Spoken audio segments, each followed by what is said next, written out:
Kembali lagi dengan saya, Hagen Alita Sembiring, mahasiswa Magister Hukum Universitas Kristen Indonesia, di mana di video kali ini kita akan memberikan teman-teman advice tentang resensi dari sebuah buku, yaitu buku dengan berjudul Lembaga Penjamin Simpanan di Indonesia, karya Dr. Diana Napitupulu, SHM HMKM.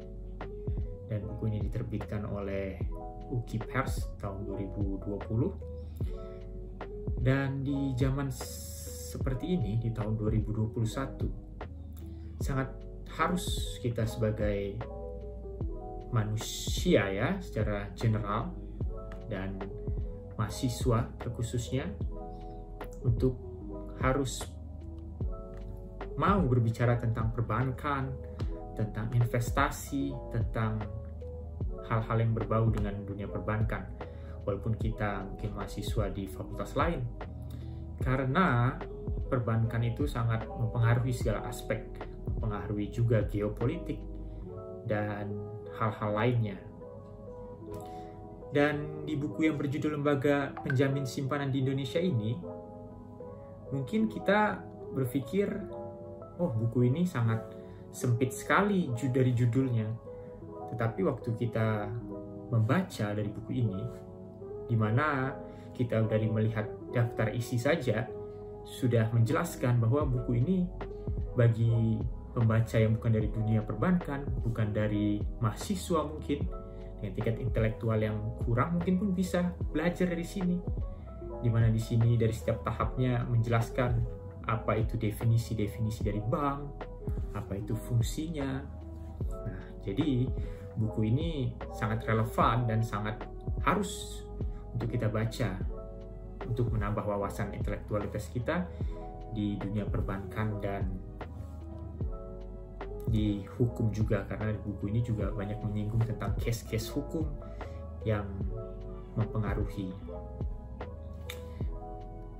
Dan juga di dalam buku ini sangat menarik ya, karena mungkin juga penulis adalah mantan dari praktisi-praktisi di bidang perbankan maupun di kenotariatan juga. Jadi dengan ini penulis membawa kita ke dimensi praktisnya begitu. Jadi kita bisa mengetahui secara banyak dan secara lebih kompleks dan komprehensif tentang dunia praktisi.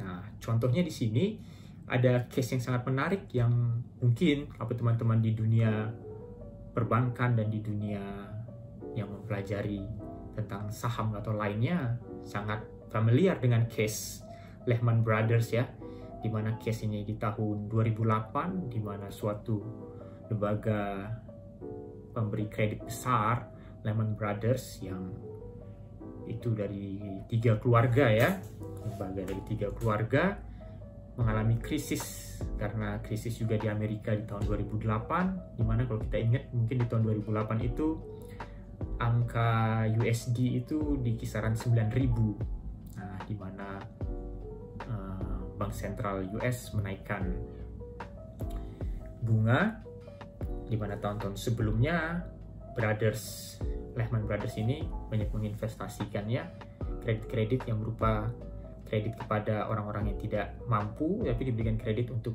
membeli rumah gitu. Jadi mereka terjadinya fraud itu di saat Bank Sentral Amerika menaikkan suku bunga dan banyak kredit yang fault dan aset disita, tapi begitu banyak rumah di tahun itu begitu, karena menggelembung sekali karena banyak yang fraud juga. Jadi tidak ada peminat dari aset-aset sitaan tersebut begitu.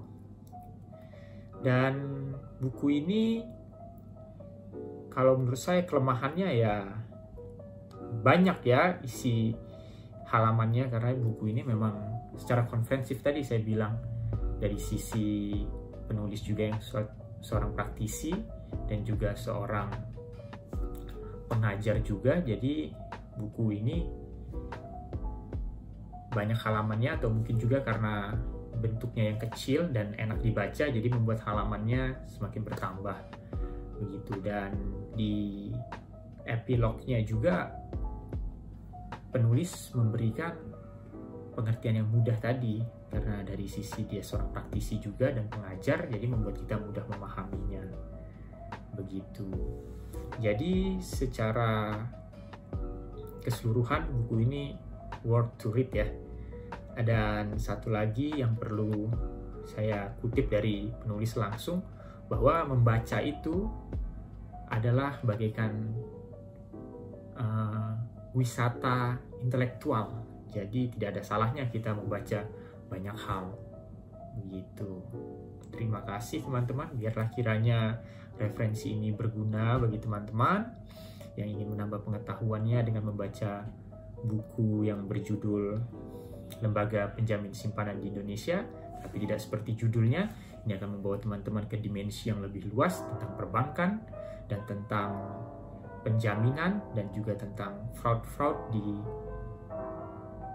prakteknya di lapangan begitu.